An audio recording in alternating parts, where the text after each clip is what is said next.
제가 솔직히 고백하자면 저는 활자 중독 증세가 좀 있습니다.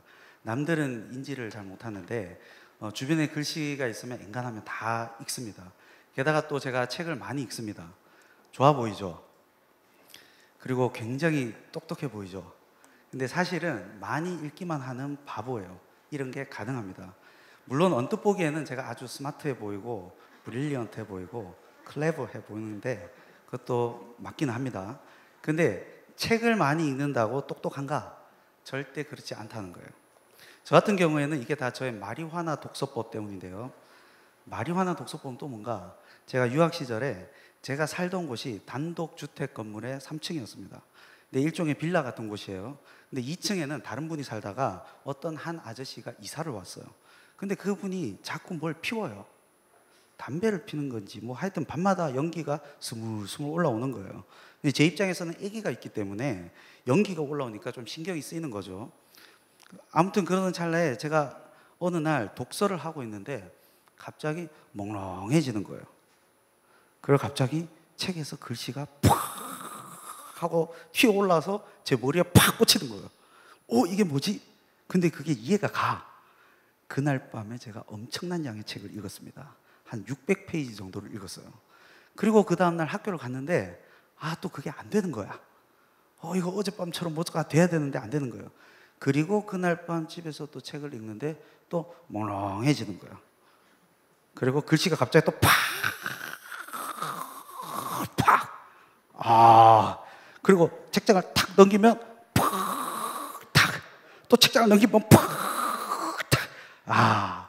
이 어마무시했습니다. 그래서 또 미친 듯이 책을 읽었습니다. 그리고 저는 엄청 흥분했어요. 이제 나는 됐다. 근데 그 다음날 학교 가면 또 안 되는 거예요. 이게 한 일주일쯤 반복되는 거예요. 그래서 밤마다 저는 이 독서법에 빠져들었습니다. 반면에 밤마다 이제 연기가 올라오니까 이거 도저히 안 되겠다 싶어가지고 제가 2층 아저씨한테 찾아갔어요. 그래서 저기 죄송한데 우리 집에 애가 있다. 뭐 피려면 창문을 닫고 피시던가 아니면 밤에는 좀 피해 주시고 낮에 폈으면 좋겠다. 그랬더니 알겠대요. 그리고 자기는 애가 있는지 몰랐대요. 그리고 이케아에서 제가 그 문틈을 막는 뭔가가 있거든요. 그걸 사서 문틈에다가 다 발라버렸어요. 그랬더니 바깥 공기가 안 들어오는 거예요. 그래서 그거 사서 붙였더니 그때부터 이제 냄새가 안 와요. 근데 문제는 이제 책이 안 읽어지는 거예요. 답답해 미치겠는 거야. 그때 알았어요. 그게 마리화나였구나. 근데 저는 그게 자꾸 그리운 거야. 그립다.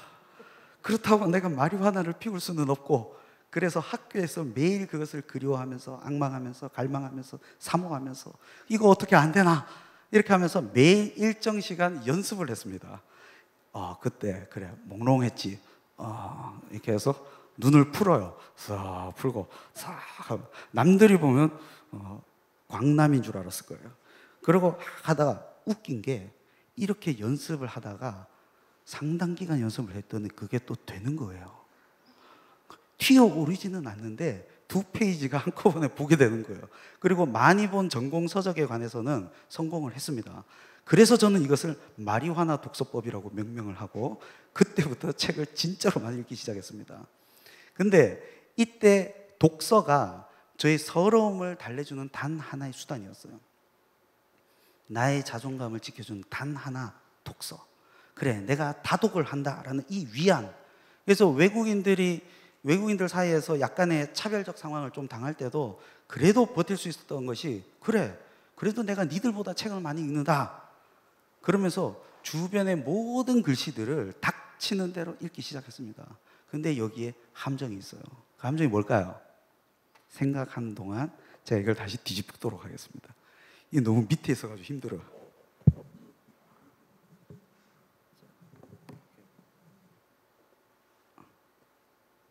이제 편합니다. 그 함정이 뭘까요? 책을 많이 읽었어요. 읽기는 많이 읽는데 사전 지식이 있는 분야는 내용이 들어오는데 나머지 영역은 글씨만 읽지 내용과 흐름 파악이 전혀 안 되는 거예요. 그럼에도 불구하고 저는 여기에 매몰돼 가지고 단순히 읽는 행위에 만족하지 않고 그렇게 몇 년을 눈으로 스캔할 수 있는 모든 활자들을 다 읽어 제꼈어요. 그런데 제 실력이 늘었을까요? 안 늘었을까요? 하나도 안 늘었어요. 저는 그 사실도 모르고 그냥 우울의식에 빠져가지고 그냥 살아간 거예요. 책 읽는 권수가 내 정체성이 되고 실력은 단 1%도 늘지 않는 이상한 상황에 빠진 거예요. 그렇지만 그 사실을 제가 미처 인지하지 못한 거예요. 그러다가 석사만 하고 한국에 오게 됐어요. 당장 이제 살 집이 없으니까 장모님 댁에 들어가서 얹혀 살았어요. 대릴사위죠. 장모님 댁이 그때 이제 서울에 있는 낙성대역이라서 가장 가까운 도서관이 이제 서울대학교 도서관에 매일 출근했습니다. 백수니까. 거기서 책만 읽는 거예요. 박혀가지고. 그러던 차에 2개월 후에 대구 동신교회로 오게 됐습니다. 근데 여기 왔더니 너무 바빠. 제가 교구 경험이 없기 때문에 교구 사역자로 왔는데 어리버리한 거예요. 아무것도 안 되고 그래가지고 막 열심히 하다 보니까 책 읽은 시간도 없어. 주변에 도서관도 없어. 그리고 나는 스트레스를 받으면 뭘 읽어야 되는데 책이 어디 없을까?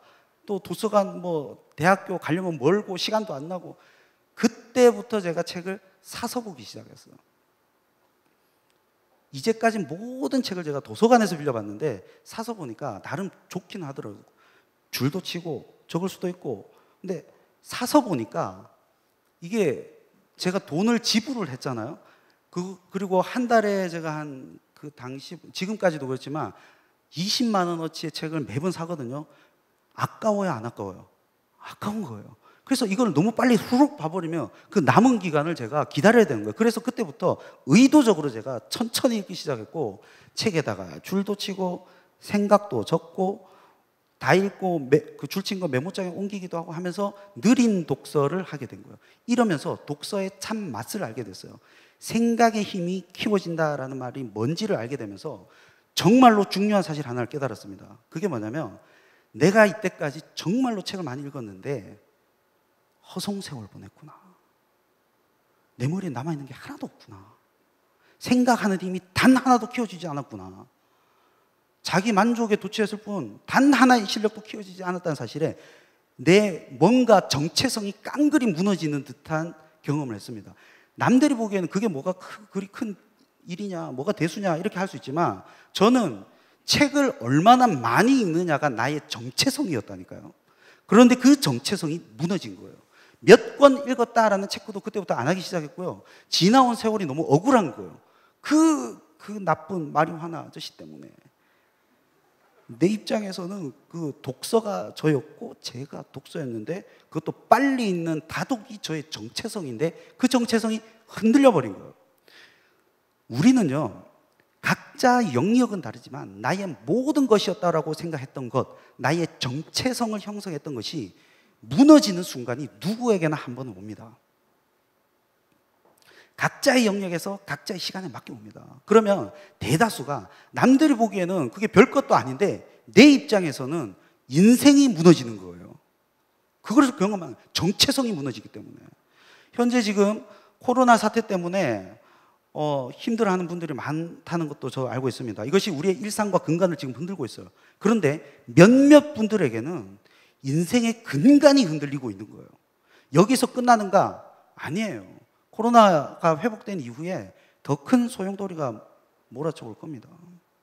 자, 그러면 내가 신념하고 있었던 내 삶의 모든 것이 한순간에 깡그리 무너질 때 여러분들은 이때를 위한 방안이 있습니까? 여러분 그럴 때 어떻게 살래요? 사실 오늘 성경이 이 부분을 다뤄요.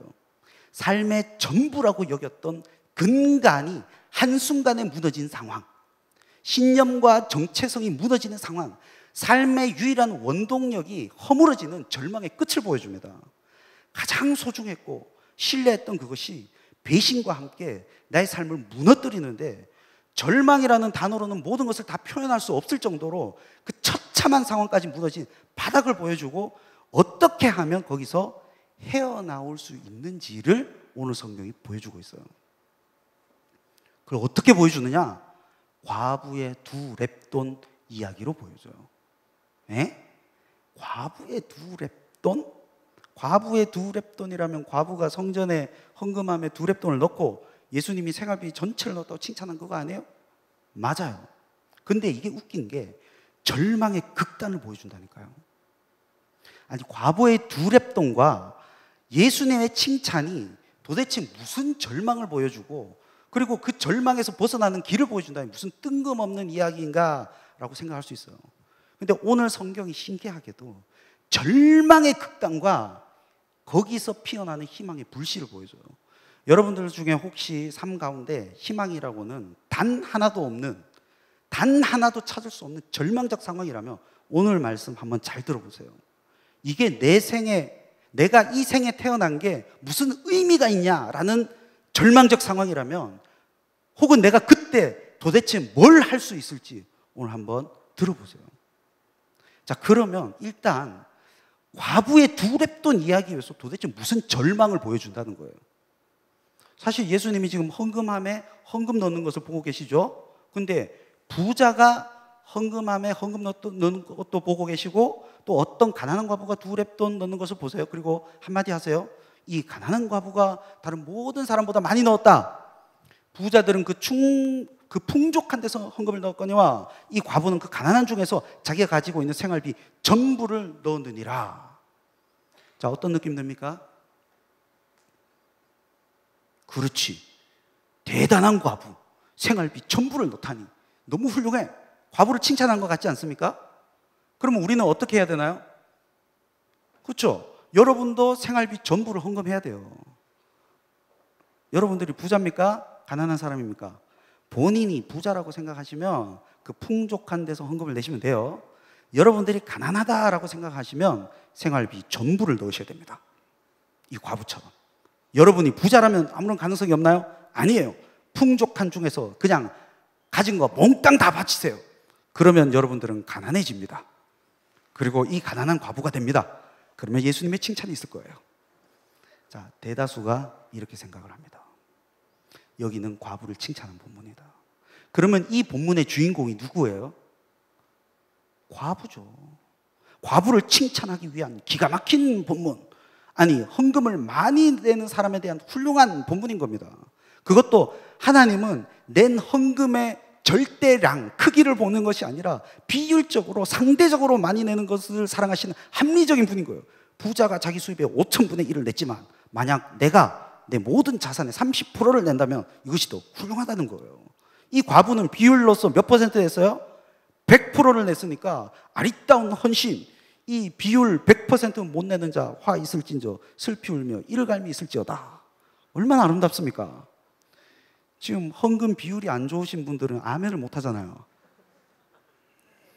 자, 과연 이게 이런 이야기일까요? 정말 과부를 칭찬한 본문이에요? 과부가 핵심이고 주인공이에요? 자, 그런데 이 이야기가 지금 누구로부터 시작합니까? 부자로부터 시작해요. 1절 한번 보세요. 다 같이 한번 읽어볼게요. 시작. 예수께서 눈을 들어 부자들이 헌금함에 헌금 넣는 것을 보시고. 자, 그러면 부자들로부터 시작한다고 이게 과연 부자들에 관한 이야기냐? 근데 잘 보세요. 부자들이 헌금함에 헌금 넣는 것을 보시고. 신약 성경이 헬라어로 쓰여졌다는 것을 여러분들도 다 아실 거예요. 근데 부자들이 헌금함에 헌금 넣는 것을 보시고가 헬라어로는 다음과 같아요. 투스 발룬타스 에이스토 가조필라키온 타 도라 아우톤 플루시오스. 저게 뭐냐? 헬라어와 숫자가 같이 나온 거예요. 유튜브 친구들, 헬라어와 숫자가 같이 나온 거예요. 들을 귀 있는 자는 들을지어다. 자, 제가 친절하고 스마트한 제가 숫자를 매겨놨어요. 이 배려의 끝판왕. 자, 저기서 보면 1번, 2번, 1번, 2번. 저는 안 보이네요. 1번, 2번이 그 던지는 자들이에요. 1번, 2번이. 그리고 3번, 4번, 5번이 헌금함에, 6번, 7번, 8번이 그들의 헌금을, 그리고 9번이 형용사 부유한이에요. 자, 그러면 정상적인 헬라어라면 부자를 표현할 때 어떻게 해야 되냐면 투스 발룬타스 플루시우스 1번, 2번, 9번이 붙어 있어야 돼요. 제 괄호로 표시된 부분 있죠. 3, 4, 5, 6, 7, 8은 수식어예요. 목적어이지만 헬라어에서는 아무튼 수식어예요. 그래서 뒤로 빠지던가 앞으로 빠지던가 해야 돼요. 근데 지금 어떻게 돼 있어요? 1번, 2번, 9번 사이에 들어가 있어요. 1번, 2번, 9번 사이에 헌금함에 그들의 헌금을 이 목적어가 끼어 있어요. 저렇게 안 쓴다니까요. 모든 헬라어에서 부자들을 표현하자면 다음과 같아요. 자, 다음. 저렇게 첫 번째 보면 투스 발론타스 플루시우스. 저게 그 헌금을 하는 부자들. 이렇게 되고요. 투스 발론타스 투스 플루시우스. 두 번째 줄. 세 번째 투스 플루시우스 발론타스. 이렇게 세 번째. 요게 부자들을 표현할 수 있는 헬라의 모든 가능성이에요. 근데 지금 누가는 어떻게 썼어요? 부자들 사이에 뭔가를 끼워 넣었다는 거예요. 괄호의 목적어가 앞으로 가든가 뒤로 가야 되는데 지금 네 번째 줄 보세요. 헌금함에가 부자 사이에 껴 있어요. 이게 이상한 거예요. 이런 의도성을 가진 고급진 헬라어는 신약 성경에 누구밖에 못 쓸까요? 누구밖에 못 쓸까요? 누가복음? 누가복음과 사도행전에 누가 썼죠? 누가가 썼죠. 누가가 진짜 고급진 헬라어를 써요. 히브리서, 누가복음, 사도행전, 히브리서가 최고의 고급진 헬라어를 보여줘요. 그리고 어려워요. 근데 지금 누가는 기가 막힌 방법으로 지금 뭘 말하냐? 내가 지금 부자 이야기 할 거다라고 한 거예요. 부자 사이에 뭘 끼워 넣어가지고 이상하게 표현함으로써 의도적으로 보여주는 거예요. 자, 그럼 오늘 주인공 누구예요? 부자인 거예요. 주인공이 부자라는 것을 지금 대놓고 말하는 거예요. 자, 그러면 이 오늘의 주인공인 부자는 도대체 왜 등장하고 이 부자는 누굴까요? 그리고 주인공 부자의 역할이 뭘까요? 과부의 두 랩돈, 생활비 전부를 헌금한 게 핵심이 아니라면 이 부자는 지금 헌금 넣은 죄밖에 없는데 그것도 풍족한 가운데서 헌금 넣은 게 단데 도대체 뭐가 문제예요? 자, 이 부자가 누구인지를 먼저 알아야 되는데 그걸 알 수 있는 단서가 있어요. 이 기가 막힌 힌트인데 누가복음에만 이렇게 돼 있어요. 이 누가가 대단해요. 천재예요. 그게 뭐냐면 바로 관사예요. 지금 부자에게 뭐라고 합니까? 그 부자라고 해요. 스토리의 시작인데 그 부자라고 해요. 그런데 과부는 어떻게 표현해요? 티나 케란, 어떤 과부, 어떤 여자라고 말을 해요. 여러분, 스토리의 시작에서는 정관사 더가 나와야 됩니까? 부정관사 어가 나와야 됩니까? 알면서 여러분 생각해 보세요. 정관사 더가 보통 언제 쓰이죠? 화자와 청자, 말하는 사람과 듣는 사람 모두가 알 때 더를 쓰잖아요. 그거 더 거기서 보자. 거기 그리고 그 식당 있잖아. 그 식당 있잖아. 식당 켰는데 나도 알고 거기도 알아요. 그러면 더를 쓰는 거예요. 그게 그 부자예요. 나는 아는데 상대방은 몰라. 그럼 어떻게 써요? 부정관사 어를 쓰죠. 알죠? 헬라어도 똑같아요. 지금 스토리의 시작에서 부자가 먼저 등장하는데 스토리의 시작에서 어떻게 합니까? Once upon a time there lived a prince. 지금 이야기의 시작에는 어떤 부자와 어떤 과부가 등장해야 정상이에요. 근데 지금 스토리의 시작인데 뭐라고 합니까? 그 부자라고 해요. 그 부자. 근데 과부는 어떤 여자라고 해요. 이게 뭘까요? 지금 읽고 있는 독자와 말하는 저자가 다 아는 그놈, 아까 그게 부자라는 거예요. 그럼 아까 걔가 누구예요? 지금 21장 1절이죠. 20장 끝에 등장합니다. 제가 한번 읽어볼게요. 모든 백성이 들을 때 예수께서 그 제자들에게 이르되 긴 옷을 입고 다니는 것을 원하며 시장에서 문안받는 것과 회당의 높은 자리와 잔치의 윗자리를 좋아하는 서기관들을 삼가라.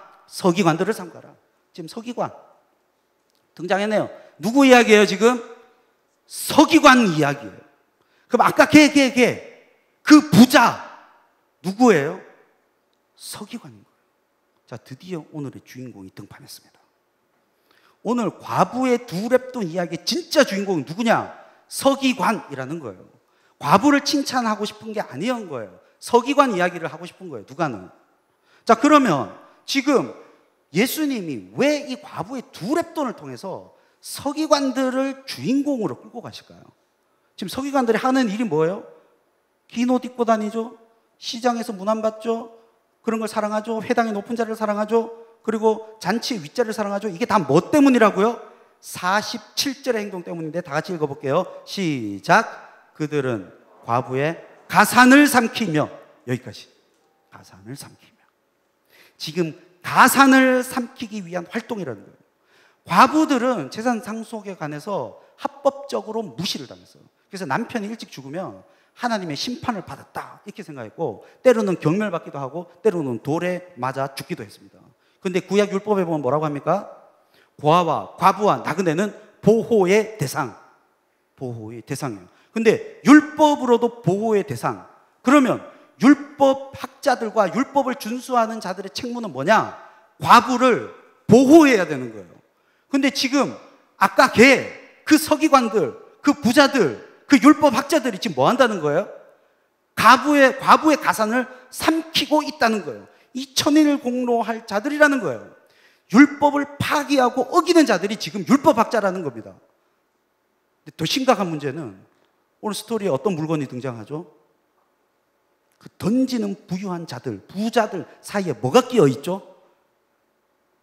에이스토 가조필라키움, 헌금함.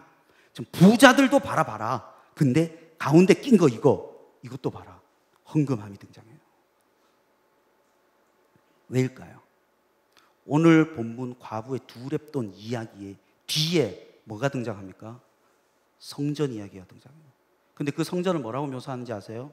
누가복음 21장 5절에 보면 어떤 사람들이 성전을 가리켜 그 아름다운 돌과 헌물로 꾸민 것을 말하며, 지금 아름다운 돌과 헌물로 지어졌대요. 저기 괄호 사이에 있는 가조필라키온, 저기를 봐라. 저 헌금함이 뭔지 아냐? 성전의 아름다운 돌과 헌물이래요. 이 성전이 헤롯 성전인데, 헤롯이 이 성전을 지을 때 철저하게 자기의 정치적 입장을 위해서 짓는데 그 비용을 누가 감당했느냐? 바로 종교 지도자들, 서기관들이에요. 그럼 이 서기관들은 돈을 어떻게 구했냐? 그 돈의 상당수가 과부의 가산을 삼킨 것에서 나온 거예요. 얼마나 나쁩니까? 과부들이 남편이 죽으면 이 법적 문제를 어떻게 해결합니까? 과부들이 자기 스스로 해결할 수 없어요. 그래서 찾아가는 1차적인 사람이 율법학자예요. 그리고 그들이 서기관들이에요. 그런데 이 서기관들이 더 많은 재정을 충당하고 정치적으로도 더 큰 권력을 얻기 위해서 아름다운 돌과 헌물을 제공하는데, 회당의 높은 자리와 잔치의 상석을 사랑하고 길게 기도하는 거예요. 이렇게 경건해 보이는 서기관이 되어야 과부들이 믿고 자기들의 재산을 맡기는 거예요. 그러면 서기관들은 그 가산을 꿀꺽 삼켜가지고 과부들이 생활비 전부를 내지 않고서는 성전에 나올 수조차도 없게 만들어버리는, 얼마나 악랄한 짓을 했는지 모릅니다. 그래서 누가복음 21장 6절은 뭐라고 합니까? 이 성전을 돌 위에 돌 하나도 남기지 않고 무너뜨려 버릴 것이다. 예수님이 이렇게 경고하는 거예요. 자, 그러면 오늘 이야기에서 과부를 칭찬한 것은 이야 잘한다 이게 아니라 잘한다 이거예요. 과부들이 잘한다가 아니라 서기관들아 잘한다 이 문맥이에요. 그래서 오늘 본문의 주인공은 과부의 칭찬이 아니고 서기관, 종교 지도자들, 과부의 가산을 삼켜서, 원래 성전은 여인들도 나올 수 있거든요. 근데 생활비 전체를 내지 않으면 성전에조차 나올 수 없게 만들어버린 이 시스템을 왜곡한 이 종교 지도자들을 고발하고 비판하는 내용이에요. 그들이 그렇게 자랑하고 그들이 그렇게 자기의 삶의 중심이고 근간이라고 생각했던 율법과 성전 중심의 삶, 이 율법 중심의 삶에 대한 희망이 깡그리 깨어져 버린 시대라는 겁니다. 타락해도 너무 타락해서 율법의 보호 대상자를 내쳐버리는 종교 시스템과 종교 지도자들을 바라보라는 거예요. 여기에 도대체 무슨 희망이 있습니까? 당시 이거는 단지 종교계만의 문제가 아니라 정치, 사회, 경제, 문화가 다 얽혀가지고 성전 중심으로 돌아갔기 때문에 왜곡의 극단을 보여주는 거예요. 율법학자들이 썩어도 이 정도 썩으면 거의 절망적 수준이래요. 아무런 희망이 보이지 않는 시대상을 탁 보여주는 겁니다. 저를 한번 보세요. 사실 저는 괜찮은 아빠로 소문이 나 있습니다. 믿어보세요. 일단 보통 아빠들은 주로 애들과 놀아주는 존재죠. 엄마는 뭐 집에서 일을 한다 뭐 이렇게 하고. 근데 대부분의 아빠들이 자기의 자녀들과 어떻게 놀아주는지 아세요? 굵고 짧게. 와이프들에게 만족을 못 줘요. 본인들은 집에서 애들과 많이 놀아준다고 막 말을 하는데 잘 보면 15분 격렬하게 놀아주고 아빠 피곤해 저리 가. 엄마한테 가. 혼자 놀아. 이게 무슨 자녀와 시간을 보내는 거예요. 이거는 페이크예요. 페이크. 자녀와 잘 놀아주는 아빠라면 저 정도는 돼야 돼요. 저는 길게 제가 집에 있으면 아내는 자기 할 것만 해요. 애들은 저한테 붙어가지고 떨어지질 않습니다. 짧게요? 아니요. 길게요. 저희 교회는 사모님들이 한 달에 한 번씩 독서 모임을 합니다. 담임 목사님 사모님과 함께. 그러면 월요일에 하는데 저희 목회자들이 월요일에 쉬는 날이잖아요. 그러면 사모님들 독서 모임을 10시부터 3시까지 하면 그때 애들은 누가 보느냐? 남편이 보죠. 목사님들을 봐요. 그런데 다 어린이집 보내거든요. 그리고 학교 가거든요. 그러면 남편들은 자유시간이에요. 저는 애들을 유치원에 어린이집에 보내본 적이 없어가지고 그 역할을 제가 고스란히 다 감당합니다. 10시부터 오전 10시부터 오후 3시까지 제가 첫째, 둘째를 다 보는 거예요. 이 정도는 돼야 애 보는 아빠죠. 괜찮은 아빠 아닙니까? 복이 있을지어다. 이게 소문이 아주 좋게 났어요. 그래서 집에서 쉬는 날 공휴일이면 아내는 푹 잡니다. 오전 11시 반까지 잡니다. 그러면 저는 새벽에 일찍 일어나거든요. 그래서 애들이 탁 일어나면 제가 다 보죠. 놀고 밥 먹이고 뭐 이 정도는 돼야 뭐 나머지 그 어린이집에 보내면서 뭐 애 보기 힘들다 하는 분들 그런 말 하지 마세요. 그거 다 페이크예요. 자, 여기까지만 보면 저는 꽤 괜찮은 가정의 지도자예요. 약자인 애들을 꽤 잘 돌보고 대외적으로도 소문난 아주 괜찮은 아빠이고 가정적인 아빠예요. 근데 실상을 한번 볼까요? 저와 애들이 노는 모습을 보면 가관입니다. 제가 주로 뭘 하느냐? 병원 놀이를 해요. 제가 아주 즐겨하는 놀이예요. 제가 주로 환자를 합니다. 그리고 아들, 딸이 저를 주무르고 있습니다. 저는 말로 다 때워요. 선생님, 다리가 아파요. 우리 애들이 네, 기다리세요. 그리고 제 다리를 막 주무릅니다. 선생님, 허리도 아파요. 그 뒤집습니다. 그럼 두 애가 제 허리를 막 주무릅니다. 마사지 할 때 리액션도 좋아야 돼요. 시원하다. 이렇게 해줘야 계속해요. 그렇게 1시간 놀면 제 육체의 피로가 다 풀려요. 제가 애들이랑 놀 때 제가 거의 누워 있습니다. 그리고 말만 하고 애들이 다 갖다 주고 애들은 즐거워하고 엄마는 아빠랑 애들이 즐겁게 노는 것처럼 보이고. 자, 대외적으로 명예를 취득하고 존경받는 아버지로서 약자를 위하는 채 하지만 실제로는 자녀들을 이용해서 자신의 안락과 몸 구석구석을 안마로 이용해 먹는 악랄한 아버지이지 않습니까? 그러나 정작 그 약자인 두 자녀는 자신들이 이용당하고 있다는 사실조차도 인지하지 못하고 있어요. 이것은 서기관들보다도 더 나쁜 놈이에요. 그게 바로 누구다? 바로 저. 이게 서기관들이 한 행동이에요. 약자를 이용해 먹지만 그들이 그걸 인지조차 못하게 만들어버리는 악랄한 행동. 그래서 오늘 이 본문은 두 랩돈을 낸 과부가 자신의 처지가 얼마나 비참한지 그것을 인식조차도 못하는 상황. 그런데 그들의 가산을 삼켜서 생활비 전체를 내지 않으면 성전에 나올 수조차도 없게 만들어버리는 그 종교계 사회 시스템의 중심에 비참한 현실을 보여주는 거예요. 오늘날 기독교는 뭐 다릅니까? 교회를 교회되게, 예배를 예배되게 제가 부를 수는 없지만 말은 좋아요. 찬양은 돼요. 그러면서 하는 행태는 어때요? 교회가 교회답지 않아요. 예배가 예배답지 않아요. 오늘날 종교 지도자와 종교 시스템은 뭘 제공해 줍니까? 왜 그렇게 기독교가 세상의 지탄을 받고 있어요? 자기들끼리 싸우고 지지고 볶고 신학적 논쟁 때문에 자기들이 싸우고 자신들만의 이익을 위해서 최선을 다해서 스스로를 비호하고 어떻게 성추문을 한 목회자가 서울에서 다시 개척을 했는데 거기에 청년들이 벌떼같이 몰려듭니까? 설교가 듣기 좋기만 하면 다 달하는 거예요. 엄청난 쾌락 추구예요. 설교를 통한 쾌락 추구. 이게 기독교의 현실이에요. 삶이 어때도 좋으니 듣기만 좋으면 된대. 자신들의 가려운 부분을 끌어주기만 하면 된대요. 저희 담임 목사님처럼 철저하게 자기 자신을 관리하고 재정적으로 투명하시는 분이 존재한다는 사실 감사하죠. 근데 이런 분이 있다는 것이 예외적인 상황이라는 것이 얼마나 비참한 상황입니까? 너무 극히 드물고 대다수가 그렇지 않다는 사실입니다. 오늘날 교회는 사회 지탄의 대상이 되어가고 있고 세상에서 욕이란 욕은 바가지로 먹고 있어요. 가장 신성한 것이 변질되면 가장 마성적으로 변한다는 말이 있어요. 결국에 서기관들처럼 권력에 쾌락에 넘어지면서 정체성을 팔아버린 현실 아닙니까? 사실 이것은 교회 모든 지도자들에게 해당됩니다. 교회에서 다른 사람들에게 말을 하는 위치에 있는 사람은 다 지도자의 위치에 있다고 볼 수 있어요. 저도 그렇고 리더도 그렇고 가장도 그렇고 을장도 그래요. 다 말을 하고 있어요. 말을 하는 사람은 지도자예요. 이분들은 다 오늘 말씀의 경고의 범위 아래에 있어요. 내 말에 응답하는 사람이 많아지고 내가 동원할 수 있는 물질의 용량이 커질 때 사람들은 오판하게 돼 있어요. 자기도 모르는 사이에 인간적 규모를 넘어서는 순간 그 규모가 사람을 규정하게 되는 거예요.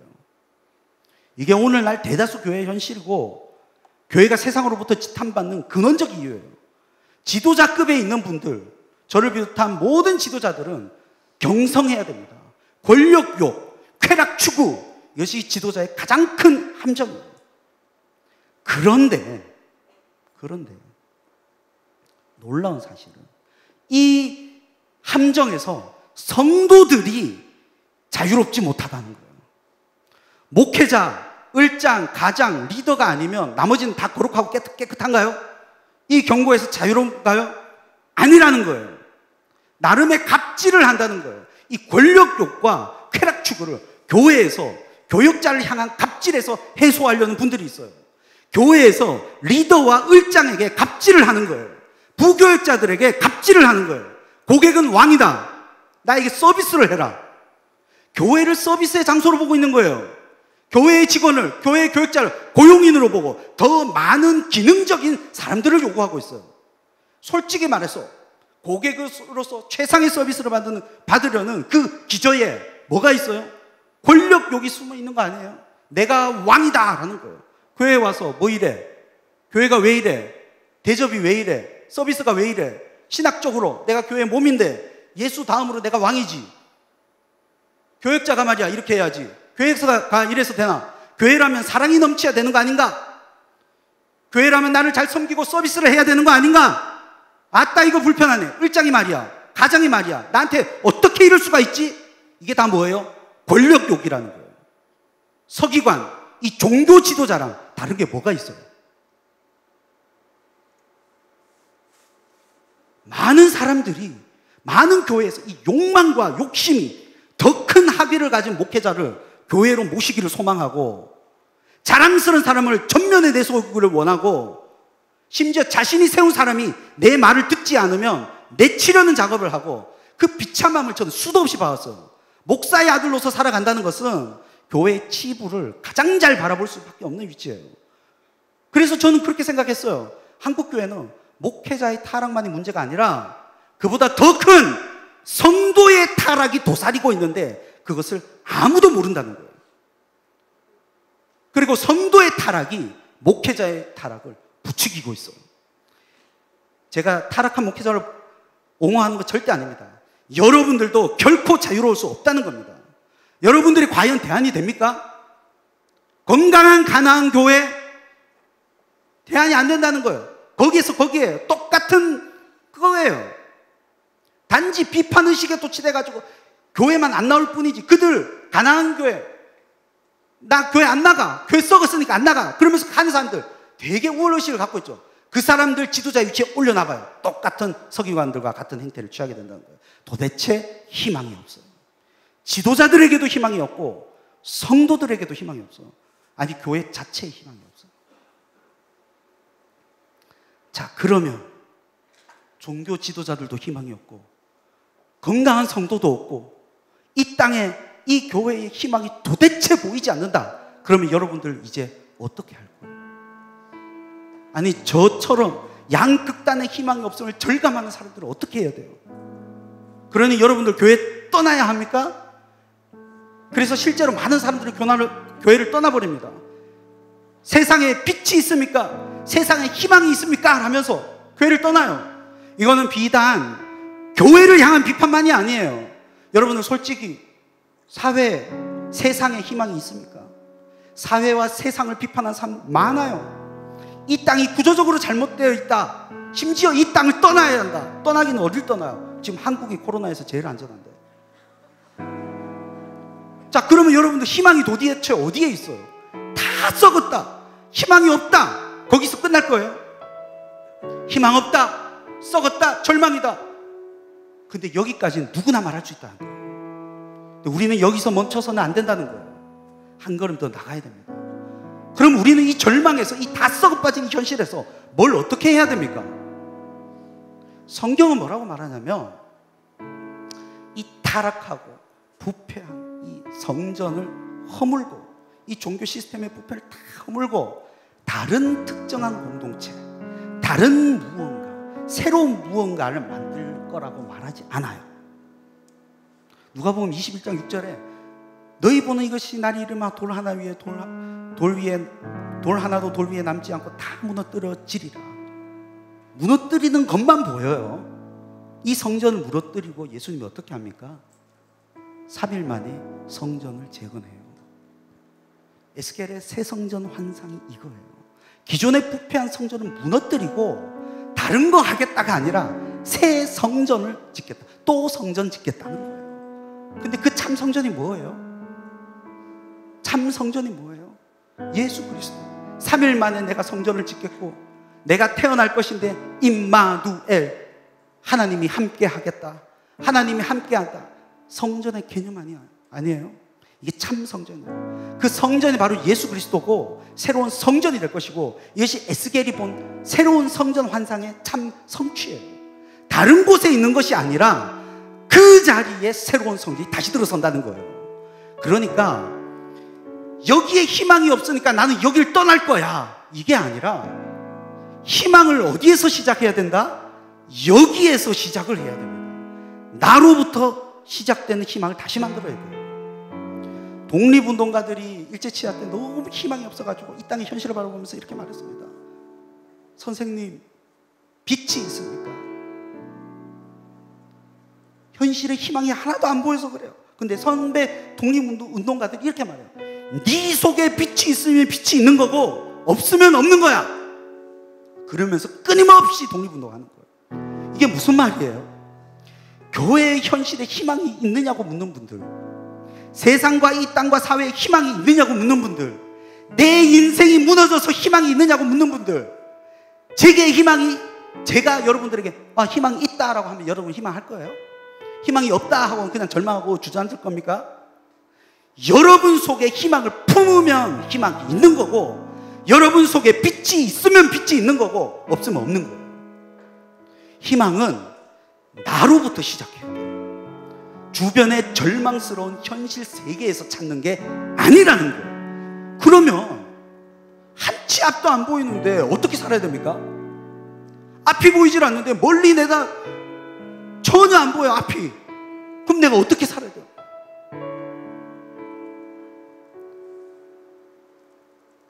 앞이 안 보일 때는 멀리 내다보는 게 아니에요. 한 걸음 앞만 보는 거예요. 한 걸음 앞만 봐야 돼요. 근데 여러분 한번 생각해 보세요. 가만히 생각해 보면 언제나 암담할 때, 길이 안 보일 때 가만히 살펴보면 한 걸음 내디딜 자리는 언제나 있었어요. 그래서 한 걸음을 내디디고 나면 풍경이 달라져요. 안 보이던 길이 그제서야 보이기 시작해요. 그래서 한 걸음씩 나가는 거예요. 그래서 이 땅에서 절망하고 있는 신앙인들이 교회는 다 썩었어, 아니 세상이 다 썩었어, 내 주변에 희망이 없어, 이렇게 이야기만 하지 말고 내가 할 수 있는 그 한 걸음을 성실하게 내디뎌야 돼요. 내가 만들어내는 그 반딧불이 희미하지만 그 반딧불이 모이면 사람들 속에 꿈을 만들어냅니다. 아름다운 장관이 펼쳐집니다. 비록 그 빛 하나는 희미하지만 모여진 반딧불들을 만들어내는 희망이 다른 사람들은 새로운 삶으로 인도합니다. 여러분들의 삶의 근간이 무너졌던 바로 그 터가 여러분들이 다시 일어설 수 있는 새로운 터전입니다. 거기서 시작해야 돼요. 절대 도망가지 마세요. 삶이 무너진 바로 그 자리에서 내가 지금 할 수 있는 그 한 걸음을 내디뎌야 돼요. 그 자리에서 희미할 망정 빛을 비춰야 돼요. 결국 그렇게 버티는 자가 세상에 메시지를 던지는 겁니다. 지금 코로나 때문에 힘든 전국을 맞고 있어요. 지금은 버티는 자가 결국 일어섭니다. 그 자리에서 뭐라도 하는 자가 일어서요. 내가 할 수 있는 최소한의 한 걸음을 내디디시는 여러분들이 되시기를 주님의 이름으로 축원합니다. 우리 다 같이 일어서서 찬양하겠습니다.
우리 시간 한번 기도하도록 하겠습니다. 하나님, 절망적 상황 가운데서 믿음의 두 손을 들고 주님의 이름을 선포하며 나아가게 하여 주시옵소서. 내가 희망의 불이 되기를 원합니다. 이 자리에서 나의 삶의 터전이 무너진 그 자리에서 한 걸음 한 걸음 내디디며 나의 희미한 빛을 비추게 하여 주시옵소서. 우리의 빛이 모여서 세상을 변화시키게 하여 주시옵소서. 우리 시간 주여 한번 외치고 다 같이 기도하도록 하겠습니다. 주여!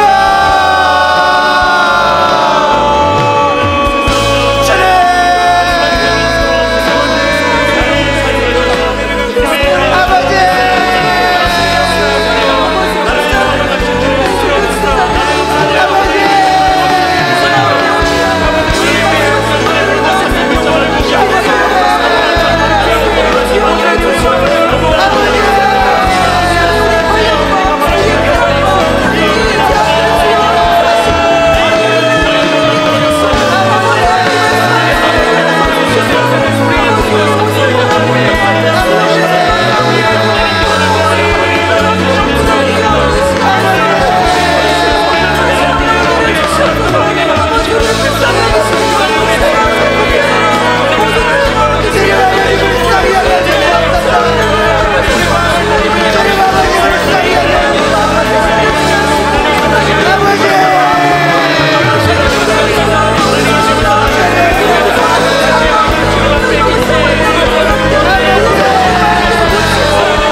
사랑의 하나님 아버지,